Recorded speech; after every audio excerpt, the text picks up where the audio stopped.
ആ പൊട്ടാഷ്യം കൂടുതലാണ്, അതുകൊണ്ടാ. കൂടുതലാണോ? കൂടുതലാ. അയ്യോ, നീ എന്താ ചെയ്യാ? പൊട്ടാഷ്യം കൂടിയ കുറയ്ക്കണം. ഒരു മരുന്നുണ്ട്, ആ മരുന്ന് ഇങ്ങനെ കൊടുത്ത പൊട്ടാഷ്യം ഇങ്ങനെ കുറയും. എന്ത് മരുന്ന് സാറേ അത്? അതിന്റെ പേര്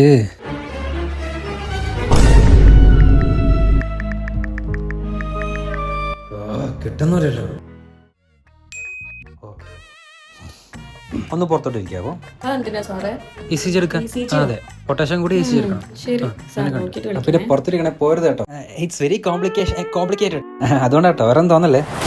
MBBS പഠിച്ചിറങ്ങിയ ഒരാളെ ഏറ്റവും കൂടുതൽ പേടിക്കുന്ന ഒരു സിനാരിയാണ് നമ്മൾ കണ്ടത്. ഇങ്ങനെ പേടിച്ച് വർക്ക് ചെയ്യേണ്ട ആവശ്യമൊന്നും ഇല്ല. അതിനൊരു പെർഫെക്റ്റ് സൊല്യൂഷനാണ് ഞാൻ വന്നിരിക്കുന്നത്. നല്ല വെയിറ്റ് ഉണ്ട്. അപ്പൊ ഇതാണ് ദ അൾട്ടിമേറ്റ് ജി ബൈ നോട്ട്സ്പീഡിയ.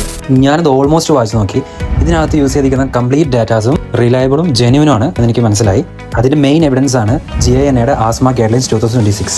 ഈ അപ്ഡേറ്റ് ഞാൻ അറിഞ്ഞില്ലായിരുന്നെങ്കിൽ ഞാൻ പെട്ടുപോയെന്നെ. അതുപോലെ തന്നെ American heart association 2026 updated guidelines ഇതിനകത്ത് അവൈലബിൾ ആയിരുന്നു. അതുപോലെ തന്നെ ALS BLS ഗൈഡ്ലൈൻസ് 2026. അങ്ങനെ കറന്റ് നമ്മൾ അറിഞ്ഞിരിക്കേണ്ടതായിട്ടുള്ള എല്ലാ കാര്യങ്ങളും ഇതിനകത്ത്. ഓൾറെഡി നോട്ട്സ്പീഡിയ ഇതിന്റെ ഒരു ഫസ്റ്റ് എഡിഷൻ കുറച്ച് വർഷം മുന്നേ ഇറക്കിയായിരുന്നു. ഞാൻ അതിന്റെ ഒരു റെഗുലർ യൂസറാണ് ഇപ്പോഴും. അതിന്റെ സെക്കൻഡ് എഡിഷൻ ആണ് ഇത്. ഓക്കെ, ഇത് വളരെ ഇംപ്രൂവ്ഡ് ആണ്, വളരെ ബെറ്റർ ആണ്. സോ ഇത് വേണ്ട ആൾക്കാർ ജസ്റ്റ് എന്റെ കമന്റ് ബോക്സിൽ GP എന്ന് ടൈപ്പ് ചെയ്താൽ മതി. ഞാൻ പേഴ്സണൽ ലിങ്ക് അയച്ചു തരാം. ആ ലിങ്ക് ക്ലിക്ക് ചെയ്ത് പർച്ചേസ് ചെയ്യുന്ന ആൾക്കാർക്ക് 3500 rupees ഡിസ്കൗണ്ട് ഉണ്ട്. ഇങ്ങനെ ആദ്യമായിട്ട് GP അടിക്കുമ്പോൾ സോൺ ഔട്ട് ആവുന്ന നിങ്ങളുടെ ഫ്രണ്ട്സ് ഉണ്ടെങ്കിൽ അവർക്ക് ഈ ബുക്ക് എന്താ സജസ്റ്റ് ചെയ്യണം. റിയലി വർത്തിയാണ്. So guys, don't wait, check this out.